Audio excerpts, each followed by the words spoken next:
Hi everyone, क्या हाल चाल है सभी का। Welcome to my another video. So आज के इस वीडियो के अंदर हम लोग पढ़ेंगे हिस्ट्री का चैप्टर नंबर 2, जो कि है socialism in Europe and Russian revolution. तो बिना किसी देरी के वीडियो स्टार्ट करते हैं। और उससे पहले देखो, पहले कौन सा स्ट्रैटेजी है। ये जो वीडियो है, ये वीडियो देखने के बाद एक बार एनसीईआरटी जरूर पढ़ लेना। बहुत इंपॉर्टेंट होता है एनसीईआरटी पढ़ना, क्योंकि क्वेश्चन डायरेक्टली आप लोग का एनसीईआरटी से पूछा जाता है। सिर्फ वीडियो देख के उतना फायदा नहीं होगा जितना एनसीईआरटी के साथ फायदा होगा। तो बिना किसी देरी के वीडियो स्टार्ट करते हैं। तो पहले यूनिट वन, तो जी यूनिट वन में हम लोग अब देखेंगे कि उस समय का सोसाइटी कैसा था यूरोप का।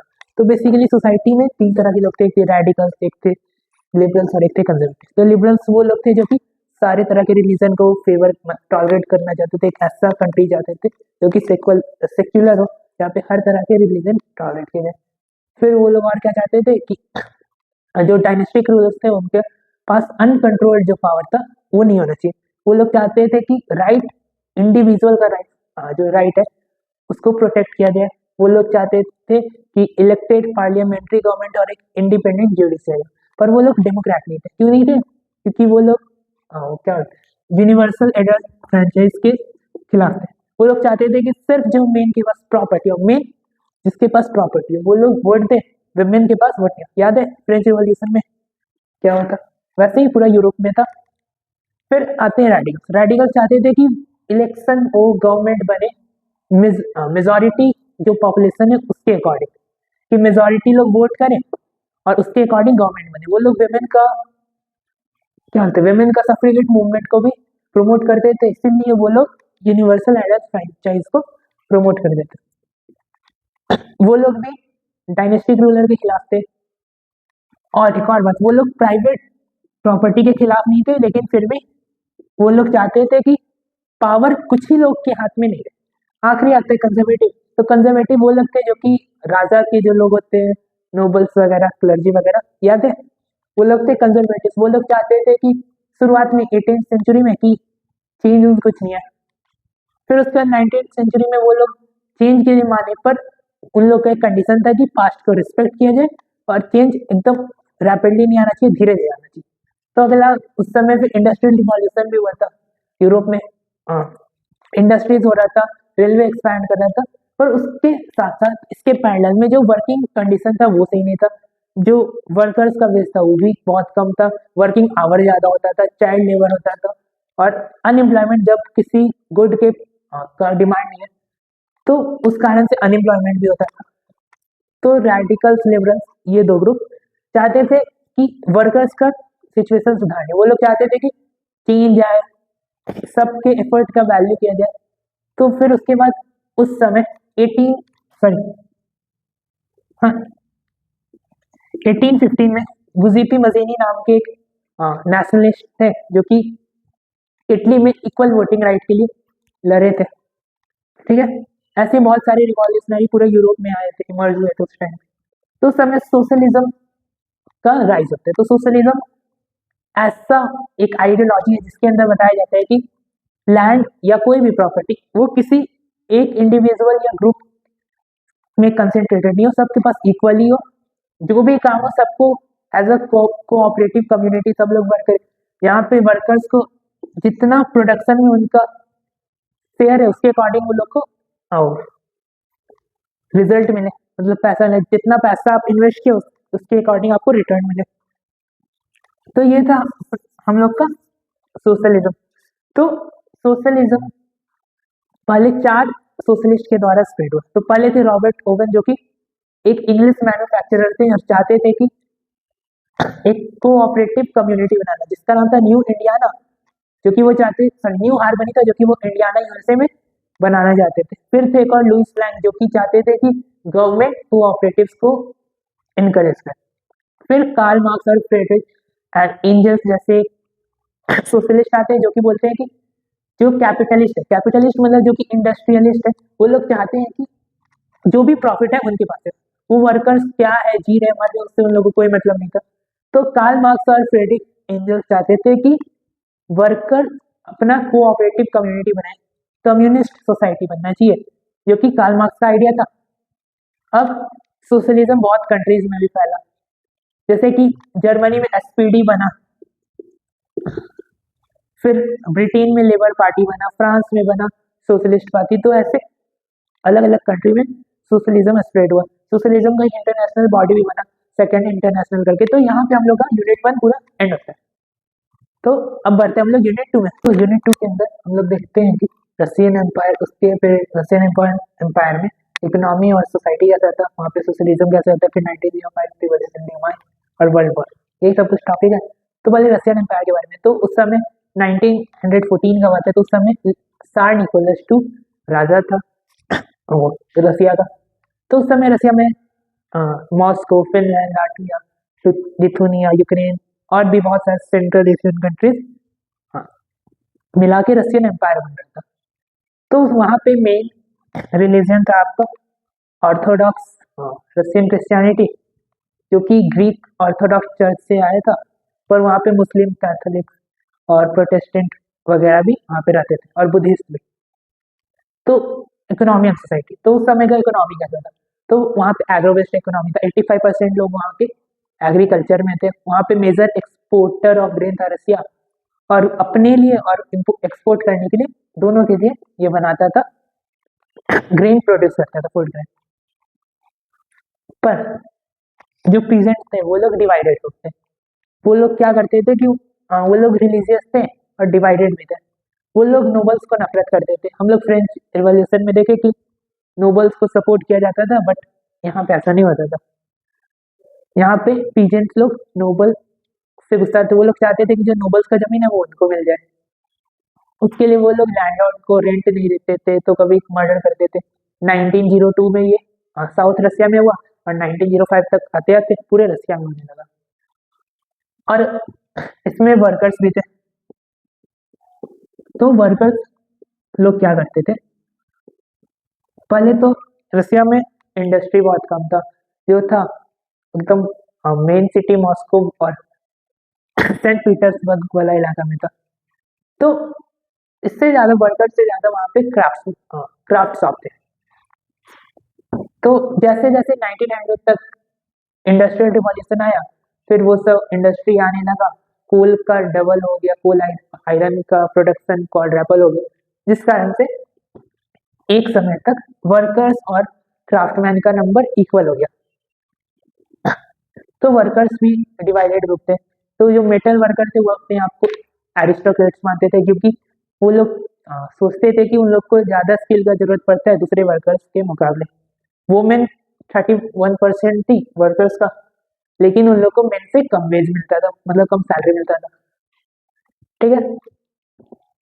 और भी अलग अलग तरह में, जैसे कि ड्रेस हो गया, और भी अलग अलग चीज में वो लोग डिफरेंट है।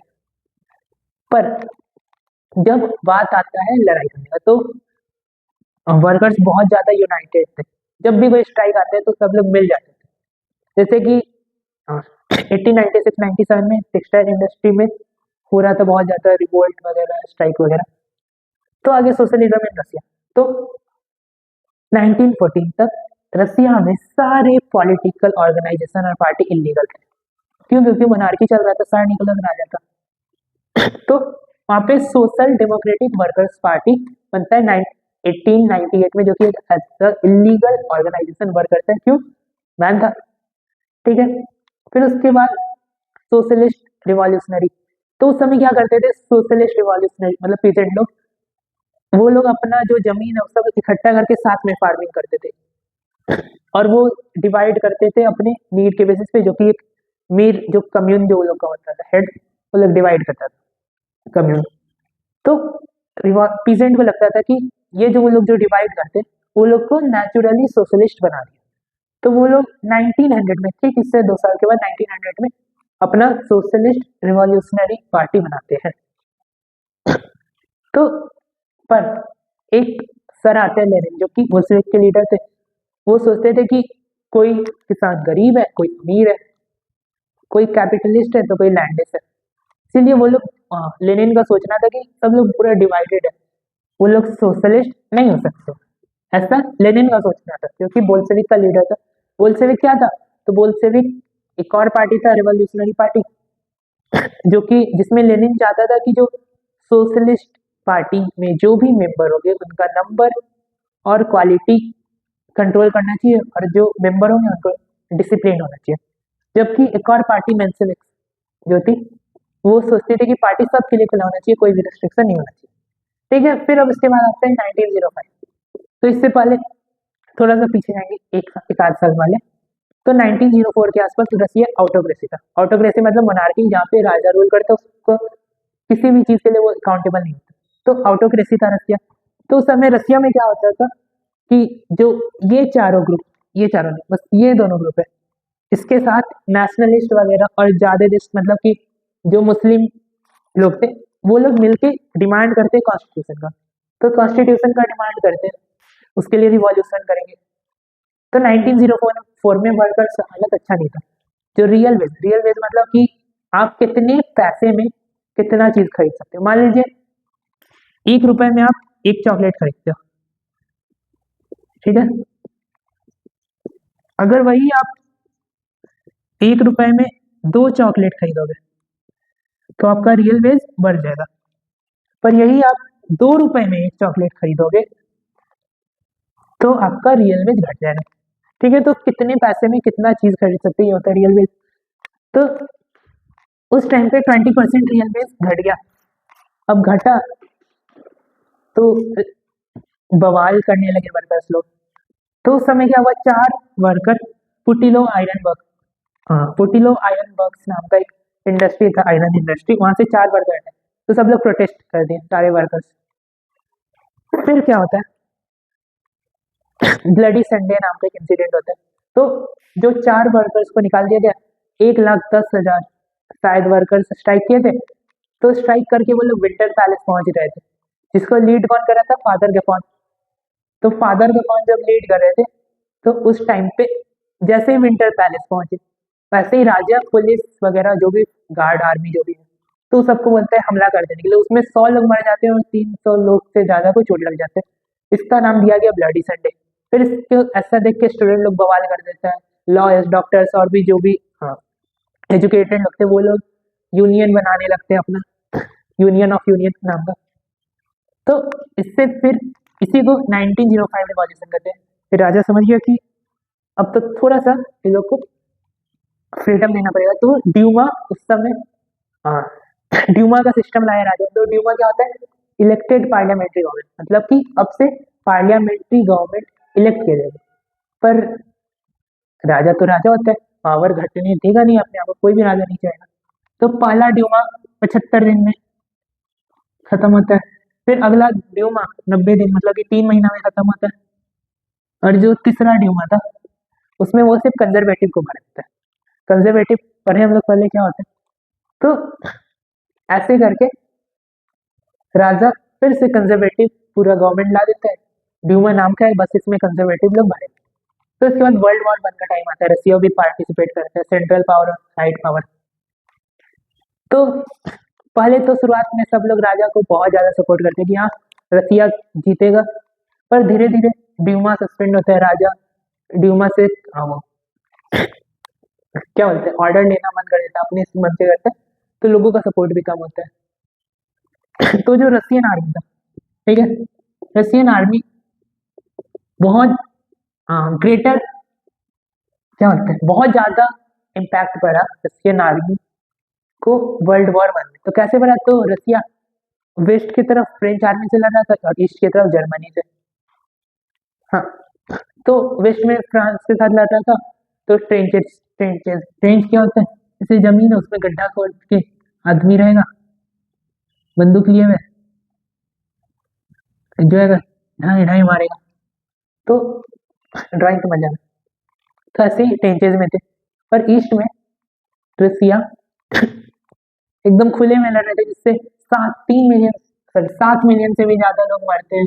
3 मिलियन से ज्यादा लोग रेफ्यूजी बनते हैं। रेफ्यूजी मतलब बाहर से आके रहते हैं। तो रसिया का हालत खराब होता है। तो इंडस्ट्रीज वगैरह में भी बहुत ज्यादा सीवियर इम्पैक्ट पड़ता है। तो कैसे पड़ता है, तो इंडस्ट्रीज वगैरह बंद होने लगते हैं। क्यों बंद होने लगते हैं, क्योंकि जो सप्लाई आता था रॉ प्रोडक्ट का, वो बाल्टिक सी से आता था, जो कि जर्मनी कंट्रोल करता था। अब तो जर्मनी से लड़ रहे हैं, तो जर्मनी बंद कर दिया। फिर उसके बाद क्या हुआ कि ऐसे इंडस्ट्री बंद होने लगा, तो रेलवे लाइन ब्रेक करने लगा। जो भी एबल बॉडीड मैन थे, मतलब कि जिनका हाथ पैर सही सलामत था, उनको लड़ाई में बुला लिया। खाना पहले आर्मी को जाता था, जिसके कारण से शहर में खाना का कमी हो गया, और खाना का कमी होने के कारण बहुत ज्यादा दंगे फसाद भी होने लगे, जिससे आगे फेब्रुअरी रिवॉल्यूशन का स्टार्ट होता है, जो कि हम लोग यूनिट 3 में पढ़ेंगे। तो let's move to unit 3। So unit 3 के अंदर हम लोग देखेंगे कि फेब्रुअरी रिवॉल्यूशन, फिर प्रोविजनल गवर्नमेंट आती है, फिर उसके बाद बोल्शेविक वगैरह आते हैं, फिर उसके बाद अक्टूबर रिवॉल्यूशन। तो पहले फेब्रुअरी रिवॉल्यूशन। तो मॉस्को में, मॉस्को या रसिया में एक रिवर नेवा थी, ठीक है। तो रिवर नेवा के राइट हैंड साइड जो भी इंडस्ट्री वगैरह थे वो लोग थे, लेफ्ट हैंड साइड जो भी अमीर लोग थे वो सब, फैशनेबल एरिया, विंटर फैशन जो भी था वो लेफ्ट हैंड साइड था। तो 22 फरवरी को यही सब जो फूड शॉर्टेज वगैरह होता है, इससे पूरा गुस्सा आती है। फिर उस समय राजा सोचता है कि ड्यूमा को डिसॉल्व कर देगा। तो 1917 में ठंडा के टाइम में 22 फरवरी को राइट बैंक में एक इंडस्ट्री में वर्कर्स प्रोटेस्ट करते हैं, ठीक है। फिर अगले दिन 23 तारीख को और भी 50 और इंडस्ट्री में प्रोटेस्ट हो जाते हैं, जिसको लॉकआउट भी कहा गया था, लॉकआउट कहा गया था। तो लॉकआउट 50 होते हैं। तो मेन में स्ट्राइक, तो अधिकतर मेन क्या, अधिकतर मोस्ट ऑफ द इंडस्ट्री में स्ट्राइक वुमेन लीड कर रही थी, जिस कारण से 23 फरवरी को इंटरनेशनल वुमेन डे कहा गया। फिर राजा कर्फ्यू इम्पोज करता है, और फिर वो लोग क्या किया, स्ट्राइक करते करते इधर आ गए कंट्री कैपिटल सेंटर, कैपिटल के सेंटर में, जिसको नेव्स्की प्रोस्पेक्ट कहा गया। लेफ्ट राइट से होते हुए लेफ्ट में आ गए, ठीक है, रिवर नेवा को क्रॉस करके। तो राजा कर्फ्यू लगा दिया। फिर 24 और 25 को आते हैं डेमोन्स्ट्रेटर। तो राजा कहता है कि अपना पुलिस और कोसैक्स वगैरह को कि सब पे नजर रखने के लिए, पर फिर लोग डिस्पर्स हो जाते हैं। तो 25 तारीख को ये लोग चले जाते हैं, डिस्पर्स हो जाते हैं। तो 25 तारीख को राजा ड्यूमा को सस्पेंड कर देता है। पॉलिटिशियन भी आ जाते हैं रिवोल्ट करने के लिए। फिर पॉलिटिशियन का भी ये लोगों को सपोर्ट मिल जाता है, वर्कर्स वगैरह को। तो 25 को हो गया। 26 को ये लोग फिर से आते हैं लेफ्ट बैंक में, पूरा एकदम डेमोन्स्ट्रेशन करते हैं, पूरा राइट वगैरह पूरा चढ़ता है। और 27 को हेडक्वार्टर पुलिस का जो था उसको रैंसाइड कर देते हैं, और राजा ऑर्डर करता है कि अपना पुलिस और सोल्जर्स को कि अटैक करने के लिए, तो वो लोग शूट करने से मना कर देते हैं, और पुलिस और मिलिट्री भी इसमें ऐड हो जाते हैं। तो पहले पॉलिटिशियंस, पुलिस और आर्मी वगैरह, तो इसे मिलके बनाते हैं पेट्रोग्राड सोवियत। क्या बनाते हैं? Petrograd Soviet. तो पेट्रोग्राड क्या होता है? तो बेसिकली जब वर्ल्ड वॉर 1 हो रहा था उस समय जब सपोर्ट कम हुआ राजा को ड्यूमा डिसॉल्व करने के कारण, तो उस कारण से क्या हुआ था कि राजा का और भी कुछ कारण था जिस कारण से राजा का सपोर्ट कम हुआ था। तो पहला कि जर्मनी से रिश्ता रखना, क्योंकि हम लोग को याद है कि जर्मनी रास्ता बाल्टिक सी पे कंट्रोल करने के बाद इंडस्ट्रियल सप्लाई रोक दिया था पूरा। तो सब लोग जर्मनी से रिश्ता थे। तो जो सेंट पीटर्सबर्ग जो कि एक जर्मन है, उसको पेट्रोग्राड नाम रखा गया। और फिर राजा की जो पत्नी थी सारीना एलेक्जेंड्रीना, सॉरी हाँ एलेक्जेंड्रीना, तो वो भी जर्मनी से बिलोंग करती थी। इस कारण से भी लोग गुस्सा आते हैं। और प्लस राजा का जो एडवाइजर लोग थे, जो सलाहकार लोग थे, वो भी बहुत ज्यादा बेवकूफ थे। उन लोग को अच्छा से एडवाइस देने नहीं आता था। इसमें से एक फेमस नाम है रास्पुतिन, जो कि एक मॉन्क था पहले। तो पेट्रोग्राड सोवियत बनाते हैं। अब राजा और पूरा रशिया में पूरा स्ट्राइक होने लगता है। फिर एक अपना एक मेंबर को, पेट्रोग्राड से सोवियत का एक मेंबर को वो लोग भेजते हैं राजा के पास डेलीगेट करने के लिए। और राजा को एडवाइजर लोग सजेस्ट करते हैं कि राजा एब्डिकेट कर दे, मतलब कि अपना गद्दी छोड़ दे। तो 2 मार्च के दिन राजा गद्दी छोड़ देता है और फेब्रुअरी रिवॉल्यूशन एंड होता है। और यहाँ से आता है हम लोग का प्रोविजनल गवर्नमेंट, ठीक है। तो प्रोविजनल गवर्नमेंट क्या था? ये जो पेट्रोग्राड सोवियत थे उसके जो मेन मेंबर्स थे वो लोग प्रोविजनल गवर्नमेंट फॉर्म किए थे। प्रोविजनल गवर्नमेंट में वो लोग क्या किए थे कि जो भी जो इलीगल होता था सोवियत बनाना, ऑर्गेनाइजेशन बनाना, उसको लीगल कर दिए थे। पर इलेक्शन नहीं हो रहा था, उसी समय कौन आता है, बोल्शेविक का लीडर लेनिन, व्लादिमीर लेनिन आता है अप्रैल 1914 में, फरवरी रिवॉल्यूशन के ठीक 2 महीने बाद। तो वो आके अप्रैल थीसिस का डिमांड करते हैं। अप्रैल थीसिस क्या होता है, पहला कि वॉर को एंड किया जाए, दूसरा कि जो लैंड है उसको पीजेंट को दिया जाए, और तीसरा कि बैंक नेशनलाइज किया जाए। तो वहाँ के उस समय जो भी पेट्रोग्राड सोवियत के मेंबर थे या जो भी बोल्शेविक मेंबर थे, उन लोगों को लग रहा था कि यार अभी तुरंत तुरंत बने, इसको सपोर्ट करना चाहिए प्रोविंशियल गवर्नमेंट को, ये और अपना डिमांड बढ़ा रहे। पर धीरे धीरे जो चीज हो रहा था उससे फिर सबको समझ में आ गया कि व्लादिमीर लेनिन सही कर रहे हैं। तो वर्कर्स लोग एसोसिएशन बनाने लगे, सोल्जर्स लोग बनाने लगे एसोसिएशन। उस समय ट्रेड यूनियन भी बनने लगा। सोल्जर्स लोग अपने डिमांड करने लगे कि वो लोग अपने से इंडस्ट्री चलाएंगे, और ऐसा देखते हैं प्रोविजनल गवर्नमेंट को लगा कि उसका पावर कम हो रहा है और बोल्शेविक का बढ़ रहा है। तो लोग ट्राई किए स्टर्न मेजर लिए, एकदम हार्श मेजर लिए, जिससे वो लोग बोल्शेविक का इन्फ्लुएंस को कम कर सके। तो जुलाई 1917 में बोल्शेविक लोग रिवोल्ट कर रहे थे, तो उसको भी एकदम सप्रेस कर दिया गया। फिर जो वर्कर्स वगैरह लोग अपने से इंडस्ट्री रन करने का सोच रहे थे उसको भी रोक दिया गया। पर उसी के साथ साथ कंट्री साइड में, मतलब कि गांव वगैरह इलाका में जो पीजेंट लोग थे वो डिमांड कर रहे थे कि लैंड उनको मिले। अप्रैल थीसिस जो सेकेंड रूल था अप्रैल थीसिस का, तो जो सोशलिस्ट, हाँ क्या बोलते हैं, सोशलिस्ट रिवॉल्यूशनरी है, वो लोग सपोर्ट कर रहे थे। तो जिस कारण से लैंड कमिटीज बनते हैं, और जुलाई से सितंबर के बीच में जो पीजेंट लोग थे वो लोग लैंड पे कब्जा कर लेते हैं। फिर इसके बाद शुरू होता है अक्टूबर रिवॉल्यूशन। तो ऐसा जब बोल्शेविक का जब इन्फ्लुएंस कम करने के लिए जब मेजर लिया प्रोविजनल गवर्नमेंट, तो लेनिन को लगा कि ये प्रोविजनल गवर्नमेंट डिक्टेटरशिप स्टार्ट कर सकता है। तो इस समय क्या किया, ये बना लिया, इसको क्या बोलते हैं, पेट्रोग्राड सोवियत को, और एक और बना था All Russia Congress of Soviet. तो All Russia Congress of Soviet में 500 से भी ज्यादा सोवियत के मेंबर थे। तो ये दोनों को बना लिया।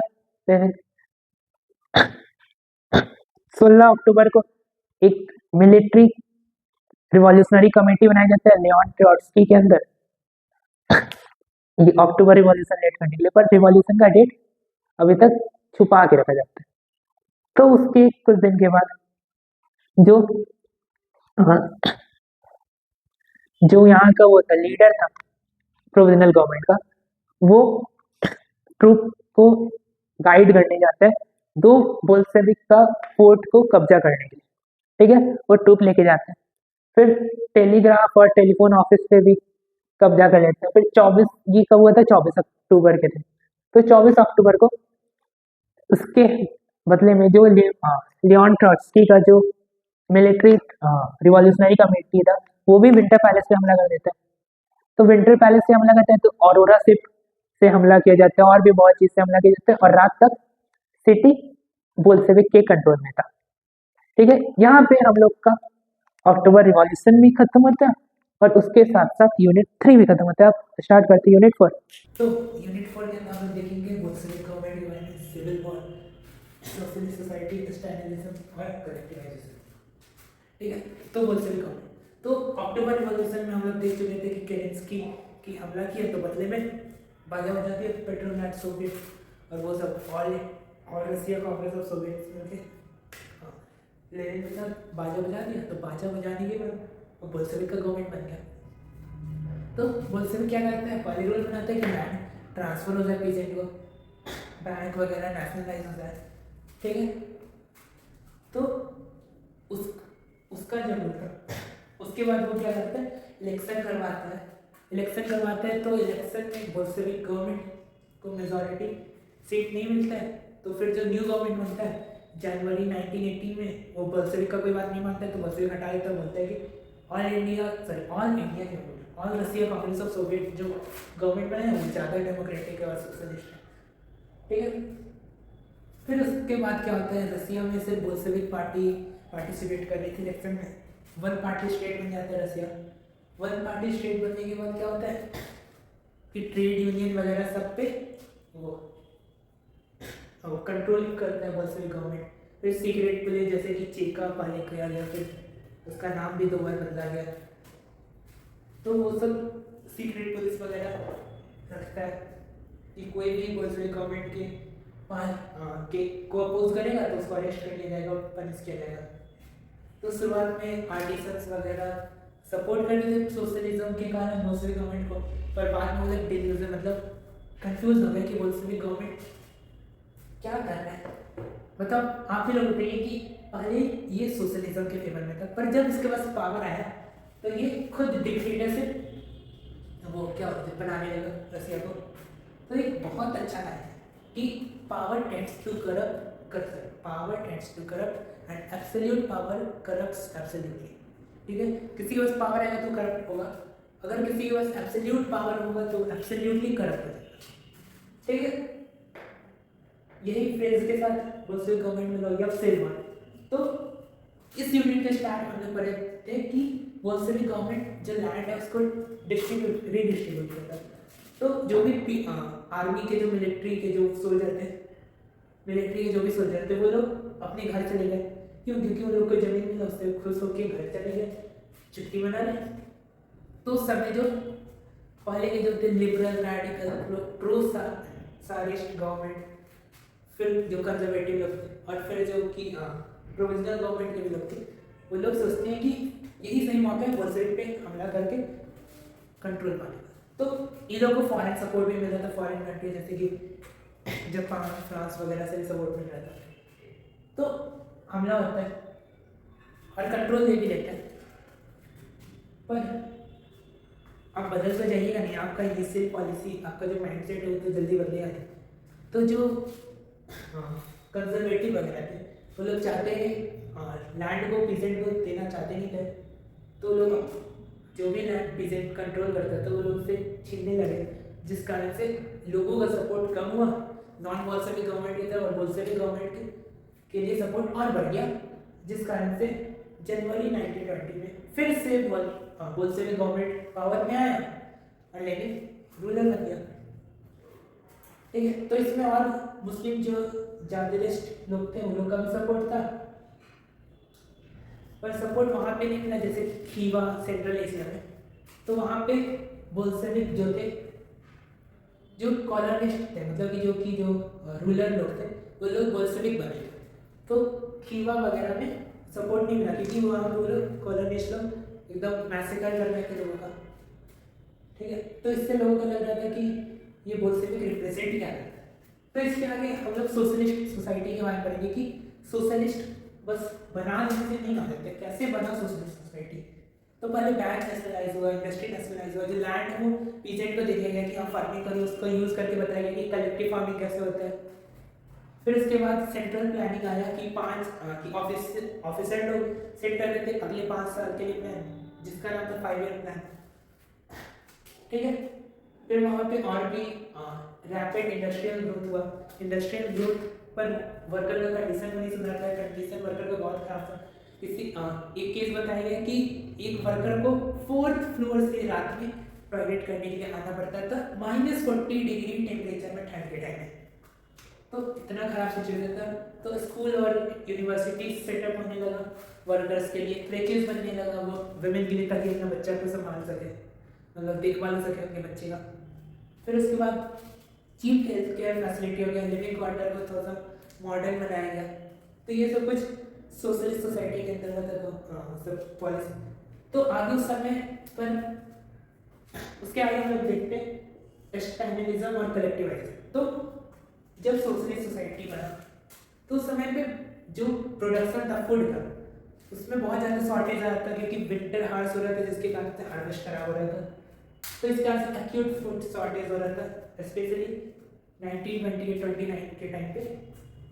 तो उस समय जो स्टालिन था, जो कि लेनिन के बाद बोल्शेविक का लीडर बना था, वो पूरा इल्जाम लगाया कि जो अमीर किसान है, जो कुलक से वो लोग एकदम होल्ड करके एकदम रखते हैं जमा करके कि जब कमी होगा तो प्राइस बढ़ेगा, तो उस कारण से ज़्यादा प्राइस पे बेच के ज़्यादा पैसा कमाएंगे, इस कारण से अमीर किसान लोग जमा करके रखे हैं। तो उसका ऑर्डर दिया कि कुछ भी अनाज वगैरह जमा नहीं करेंगे और सबको शहर में लाके बेचा जाएगा, जिसको पीजेंट लोग से गुस्सा होकर अपोज भी किए।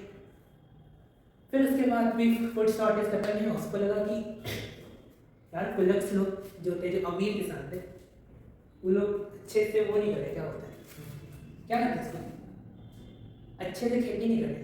तो फूड प्रोडक्शन बढ़ाने के लिए हम लोग को कुलक्स को हटाना पड़ेगा। तो कुलक्स को हटाने के लिए वो लोग क्या किए, जो भी जमीन था सब में रीडिस्ट्रीब्यूट किए, सबको बराबर, स्मॉल पीजेंट से लेकर सब बड़ा पीजेंट, किसी में कुछ अंतर नहीं, सबको बराबर जमीन बांट दिया गया। इससे भी फूड शॉर्टेज खत्म नहीं हुआ। तो लास्ट में क्या हुआ, कलेक्टिवाइजेशन हो गया। कलेक्टिवाइजेशन में क्या हुआ कि हाँ, सारा सब का लैंड लेके गवर्नमेंट अपने अंदर रख ली, अपने अंडर, और अपने अंडर रख के बोली कि सारा इंप्लीमेंट वगैरह सब मेरा हुआ, लैंड मेरा हुआ, अब सब फार्मिंग करेंगे और गवर्नमेंट करेंगे। तो इसके खिलाफ अपोज भी किए किसान लोग। कोई लोग अपना लाइफ स्टॉक, मतलब कि जो एनिमल होते लाइफ स्टॉक अपना डिस्ट्रॉय किया, कैटल 1/3 से गिर गया। फिर उसके बाद क्या होता है कि जब इसके खिलाफ स्टाइलिंग के खिलाफ, तो ये सबको अरेस्ट करने लगा, देश से निकालने लगा। तो वो लोग पीजेंट लोग क्या अपने आर्ग्यूमेंट, मतलब अपने फेवर में क्या आर्ग्यूमेंट दे रहे थे कि वो लोग ना तो अमीर है, ना वो लोग सोशलिज्म के खिलाफ है। वो लोग बहुत कारण की वजह से कलेक्टिव फार्मिंग नहीं करने देते हैं। पर स्टालिन तो स्टालिन है भाई, कि हिटलर एक तरह से रशिया का बोला कि जो मेहमान इसने सबको निकालने लगा धीरे धीरे। पर कलेक्टिवाइजेशन से फायदा कुछ हुआ नहीं, मतलब फायदा ऊपर उतना हद तक नहीं हुआ। 1932-33 में बहुत ज़्यादा फैमाइन है, जिस कारण से वहाँ पे 4 मिलियन से भी ज़्यादा लोग का मौत हुआ। फिर उसके बाद बहुत जो भी लोग स्टालिन के खिलाफ गए, इसका पॉलिसी के खिलाफ गए, सबको अरेस्ट किया गया, जेल में डाला गया। और उसमें से अधिकतर लोग थे वो क्या होते हैं, इनोसेंट थे और आर्टिसन लोग थे। तो ये था हम लोग का पूरा यूनिट 4। तो अब छोटू सा यूनिट 5 बचा है, तो लेट्स स्टार्ट। सो ये लास्ट टॉपिक बहुत छोटा सा टॉपिक है। तो यूएसएसआर मतलब union of Soviet socialist Republic, जबकि रसिया का दूसरा नाम है, उसका ग्लोबल इन्फ्लुएंस, मतलब कि पूरे देश में क्या इन्फ्लुएंस पड़ा ये देखेंगे। तो पॉजिटिव पे पहले बात करते हैं। तो पॉजिटिव इम्पैक्ट ये करते हैं कि सोशलिज्म पूरे जगह स्प्रेड होने लगे। जैसे ग्रेट ब्रिटेन में communist party of great Britain बना, फिर कॉन्फ्रेंस वगैरह भी हुए, conference of people of east में, जिसमें नॉन रशियन लोग, यूएसएसआर के बाहर के लोग पार्टिसिपेट किए। फिर कॉमेंटन जो कि बोल्शेविक फॉर्म किया था, बोल्शेविक बनाया था, उसमें भी लोग आए थे। फिर उसके बाद यूएसएसआर का जो कम्युनिस्ट गवर्नमेंट था, जो उसमें सब लोग क्या करते थे, यूनिवर्सिटी वगैरह में यूएसएसआर का कम्युनिस्ट पार्टी ऐसे करके कुछ था, ऑफिस वर्कर्स ऑफिस करके ऐसा कोई कम्युनिस्ट पार्टी था। तो उसमें क्या करते थे, सब लोग आए पढ़े लिखे कि कैसे कम्युनिस्ट सोशलिस्ट पार्टी बनता है। पर नेगेटिव इम्पैक्ट भी था। ये तो पॉजिटिव हो गया कि यूएसएसआर में बहुत ज़्यादा डेवलपमेंट हो, पर नेगेटिव है कि भले ही वहाँ पे सबको खाना मिल रहा है, गरीब को खाना मिल रहा है, एकदम रैपिड तभी पर बहुत फास्ट ग्रोथ हो रहा है, पर सब चीज़ सही नहीं चल रहा है। तो जैसा कि हम लोग देखें कि बहुत ज़्यादा लोगों को सहना पड़ रहा था, तो इस कारण से हर चीज़ सही नहीं चल रहा था। तो 1950s तक यूएसएसआर का जो बहुत ज़्यादा इज्जत था, वो 20th सेंचुरी तक आते आते वो पूरा एकदम एंड तक होते होते पूरा खत्म हो गया इज्जत। जबकि सोशलिज्म को रिस्पेक्ट मिला, इसका आइडिया अलग अलग देश अलग अलग फॉर्म में एक्सेप्ट किया। तो ये था हमारा पूरा चैप्टर। आई होप आपको समझ में आया होगा, पसंद आया होगा तो वीडियो को लाइक कर देना, चैनल को सब्सक्राइब कर देना और याद से एनसीईआरटी पढ़ लेना, ठीक है। तो अभी के लिए साइन ऑफ करते हैं। तो stay smiling and happy, signing off your teacher. Bye bye, take care, lots of love.